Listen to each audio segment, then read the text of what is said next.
अभी मैं यज्ञशाला से आया, अपने सदस्यों से मैंने पूछा कि आज भोजन में क्या होना चाहिए।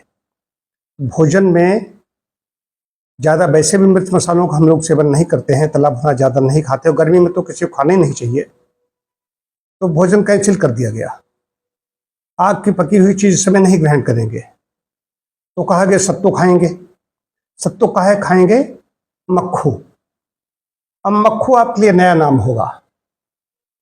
मक्खू, मक्खू, म से मखाना, ख से खजूर और खू पहला बंधा खुबानी। तो मखाना, खजूर, खुबानी का एक एक पहला अक्षर हमने ले लिया, ये हो गया मक्खू। कंप्लीट है, कहीं किसी चीज की आवश्यकता नहीं।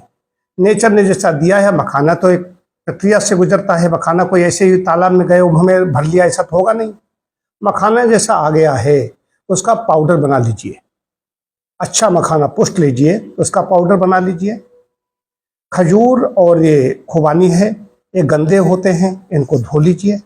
धो करके उनको भिगो दीजिए, भीगने दीजिए।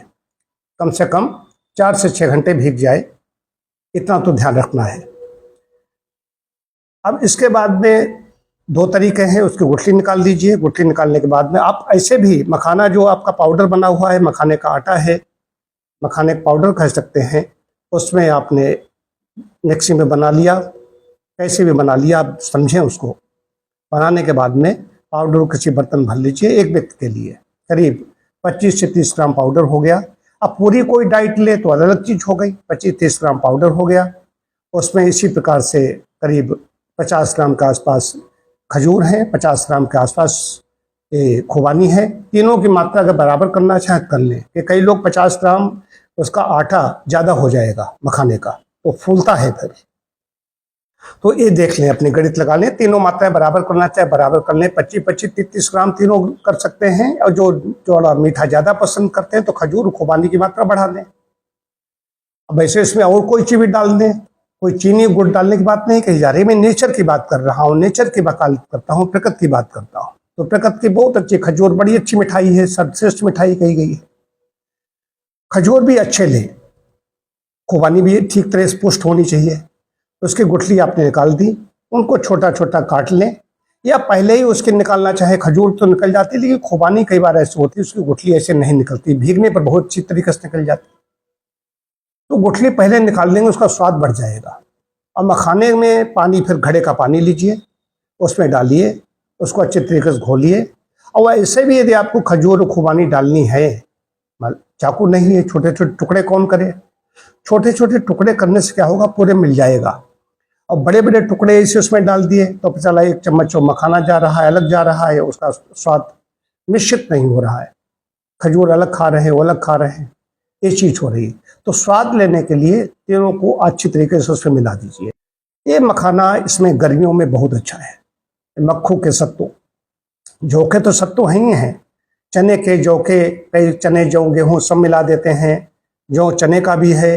थोड़ी देर पहले एक शाला में यहाँ सभी सदस्यों ने उनका सेवन किया था, उसमें गुड़ पाउडर डाला गया था। लेकिन मक्खू में कोई चीज नहीं डाली जाएगी, वो बाहरी। मक्खू में सिर्फ यही चीज है, इसको डालिए। जिसको अगर मिठास ज्यादा चाहिए तो अपना 50 ग्राम कर लीजिए, खजूर और बढ़ाना चाहो और बढ़ा लीजिए, खुबानी बढ़ानी हो बढ़ा लीजिए। ये 3 चीजों का मिश्रण बना करके इनका आप सेवन कीजिए, कई तरीके से अच्छा है।